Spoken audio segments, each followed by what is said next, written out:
At my wedding reception, I saw my father-in-law slip something into my drink. He didn't notice me watching.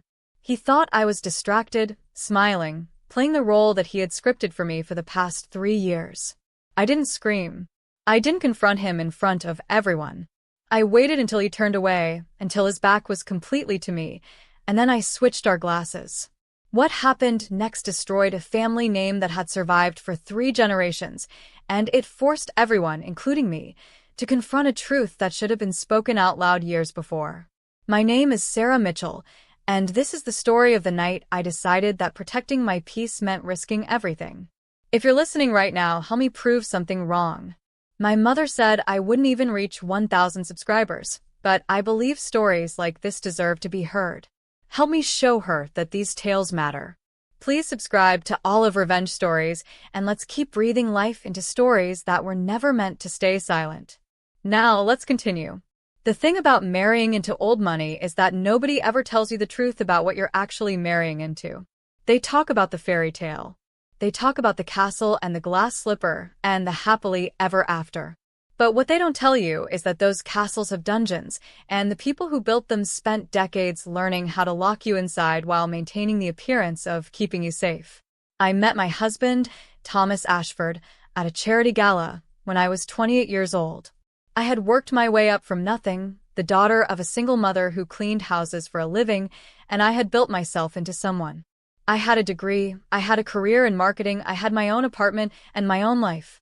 When Thomas walked into that gala, he was polished and kind, and he looked at me like I was someone worth knowing. He didn't look at me like I was beneath him or like I was a conquest. He looked at me like I was a complete person, and I think that's why I believed him when he said he was different from the other men in his family. We dated for 2 years before he proposed.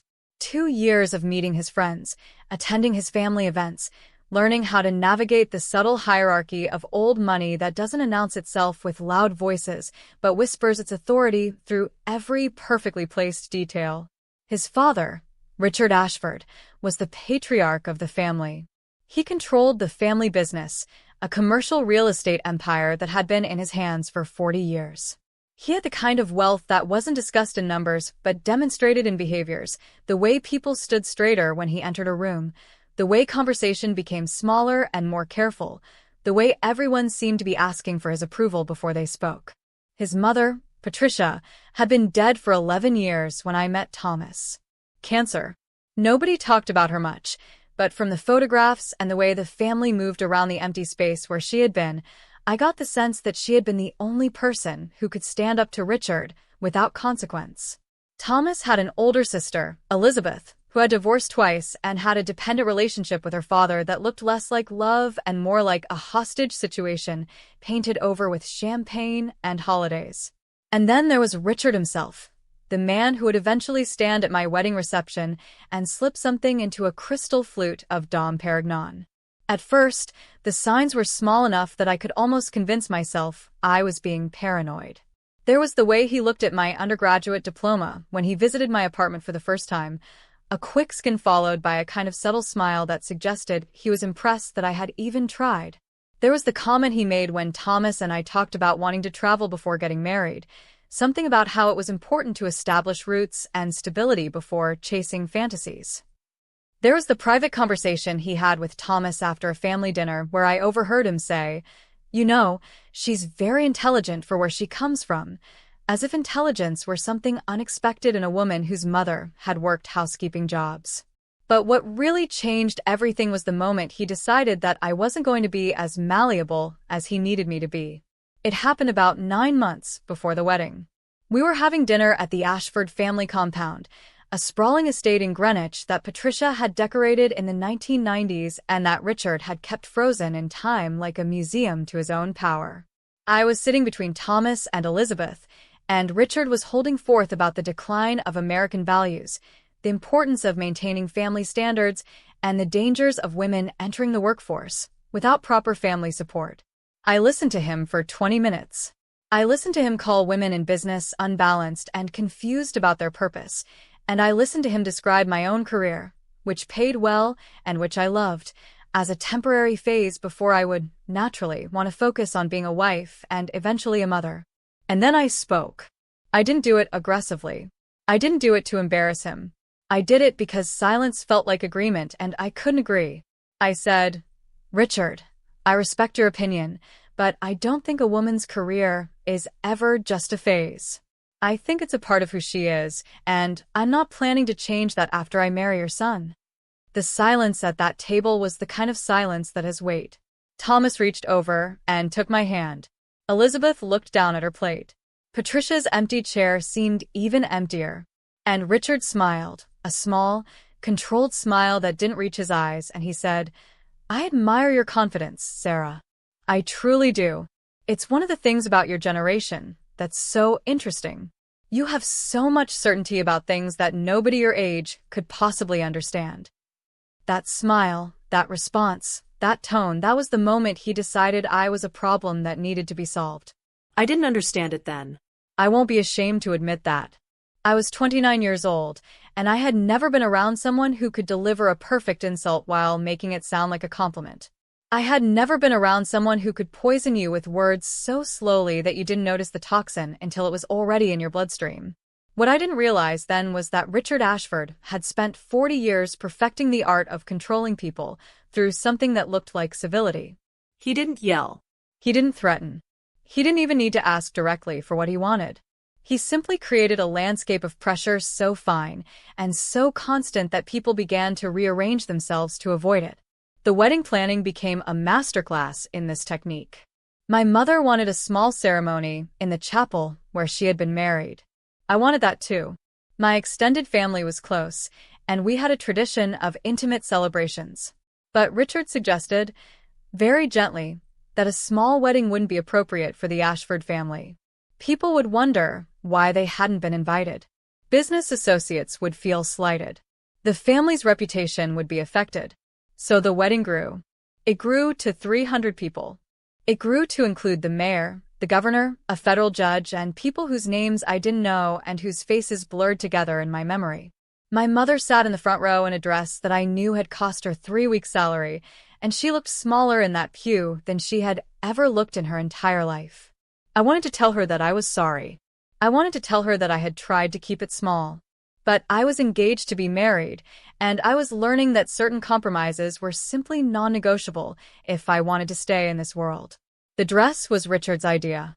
He suggested that I work with a designer he knew, a woman who had dressed the wives of senators and diplomats. I would have been happy with a simple white dress and a veil from Kleinfeld. But Richard's designer created something that was beautiful in the way that things are beautiful when they're designed to demonstrate wealth. The dress cost $30,000. It took 6 months to create. When I tried it on for the first time, I barely recognized myself. I looked like an Ashford bride. I looked like I belonged to the family rather than like I was marrying into it. That was probably the point. The weeks before the wedding, Elizabeth pulled me aside one afternoon when we were shopping for bridesmaid dresses.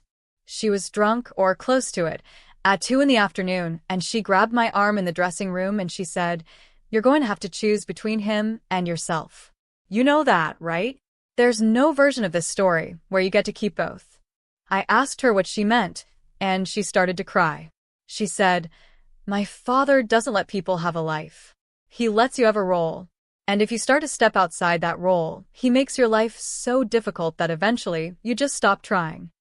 I wanted to ask her what she meant by difficult, but before I could, the stylist came back in with a dress, and Elizabeth straightened herself up and became the polished Ashford daughter again, and I became the bride who was slightly worried, but not enough to actually do anything about it.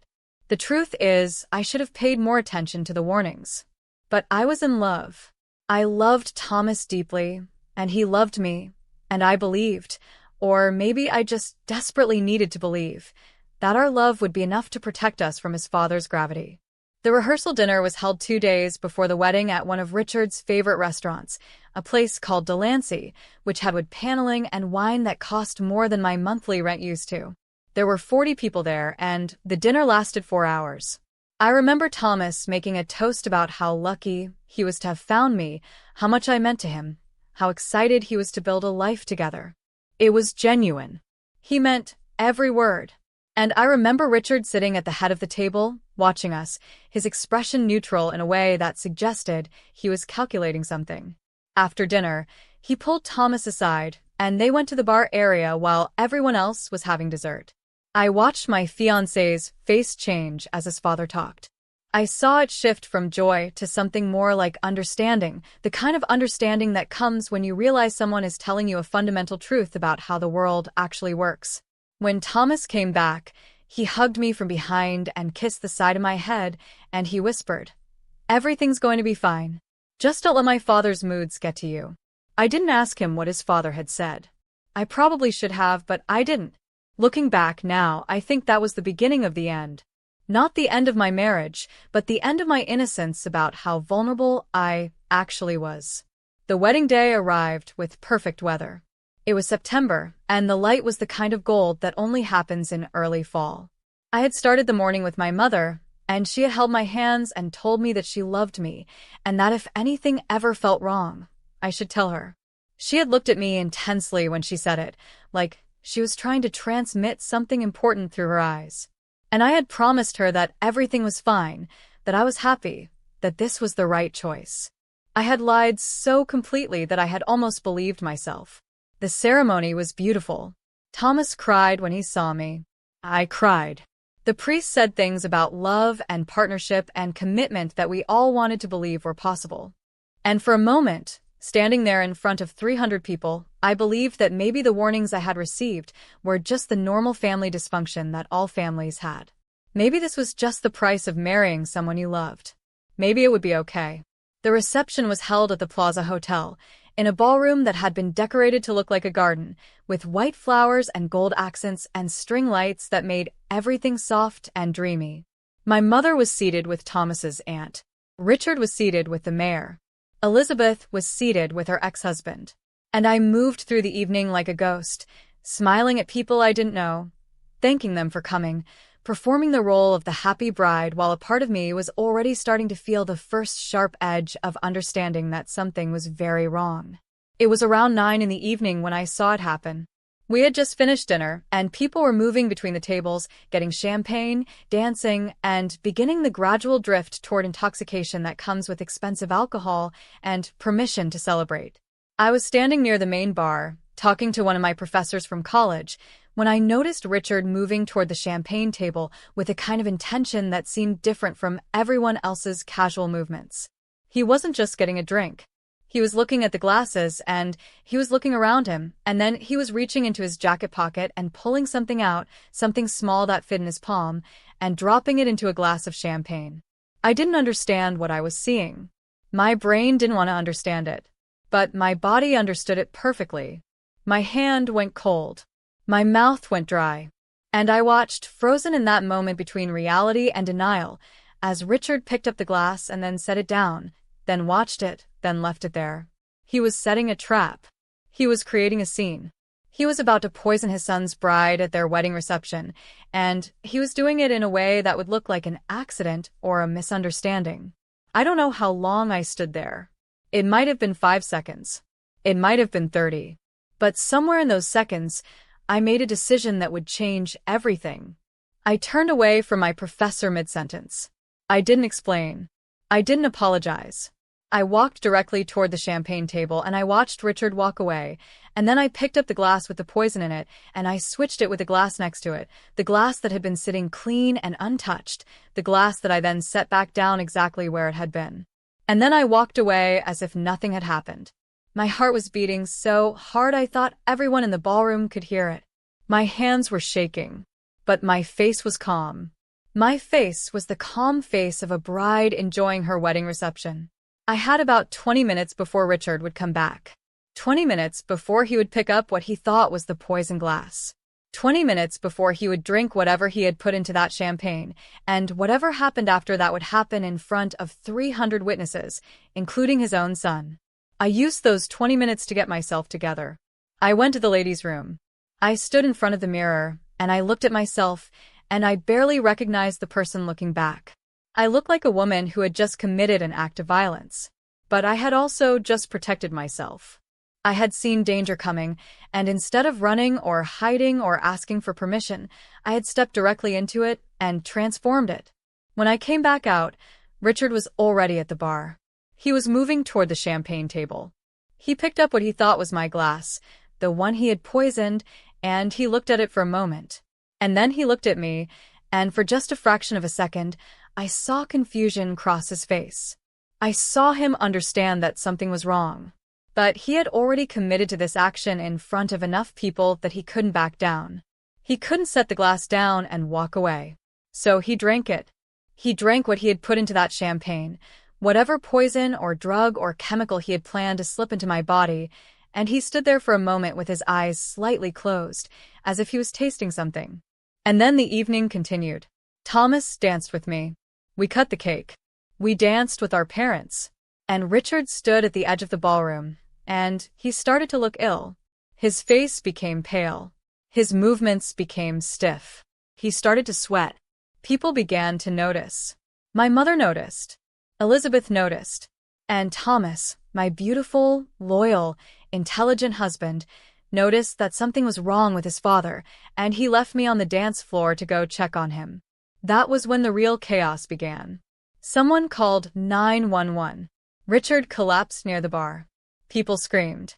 The wedding reception, which had been a perfect, controlled performance, suddenly became a scene of emergency and panic.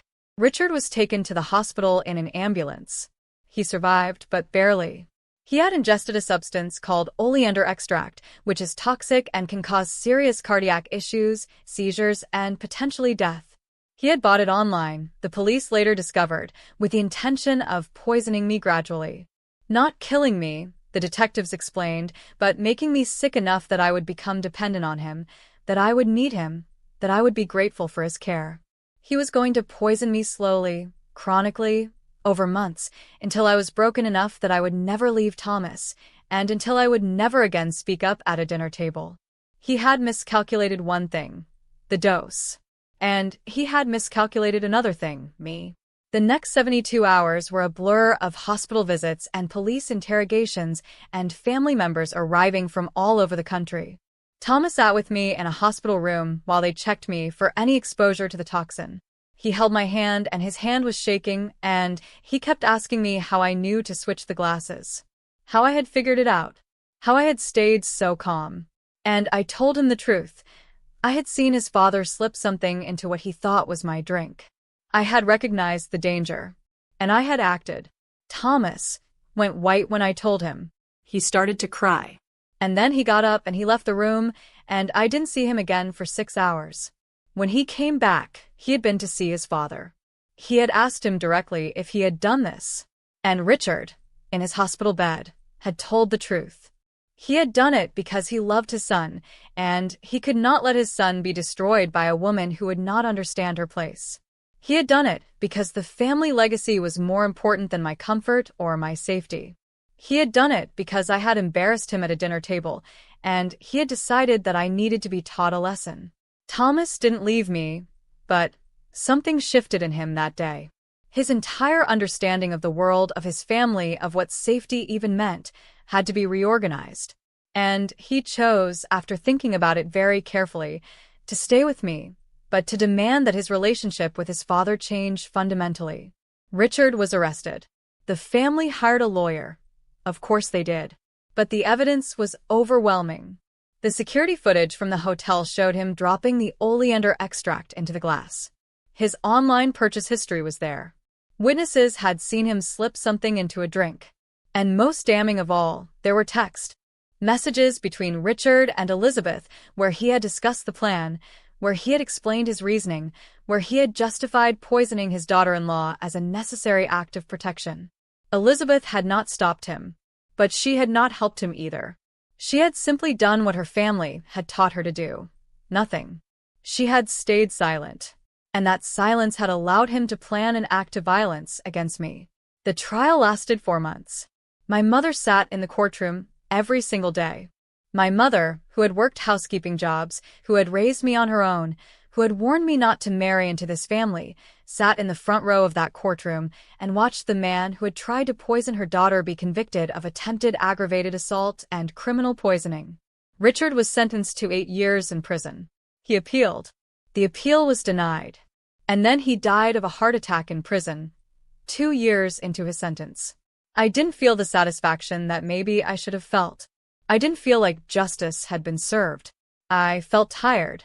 I felt like I had been fighting a war that had been declared before I even knew it had started. Thomas and I separated 2 years after the poisoning. Not because he didn't love me, but because staying together meant staying connected to a family that had tried to destroy me, and we couldn't figure out how to be married while maintaining that distance. We needed space from each other to actually grieve what had happened. We needed to stop looking at each other and seeing the trauma that connected us. We needed to live in a world where we could just be people, instead of being symbols of everything the Ashford family had done wrong. We divorced amicably. He's remarried now. I saw a picture of them at a charity gala in New York Magazine. She looks happy. She looks like she doesn't know what danger looks like when it's coming. I hope she never has to learn. But mostly, I'm grateful that I'm alive. I'm grateful that I trusted my instincts enough to act on them, even when those instincts were telling me to do something that seemed impossible. And I'm grateful that I got out of a family situation that would have spent the rest of my life slowly poisoning me, in small ways and large ways, until I was unrecognizable from who I had been. My mother is in her 70s now. She lives near me. She gardens, she volunteers, and she has become friends with my friends in a way that she wasn't able to be when she was working 3 jobs to raise me on her own.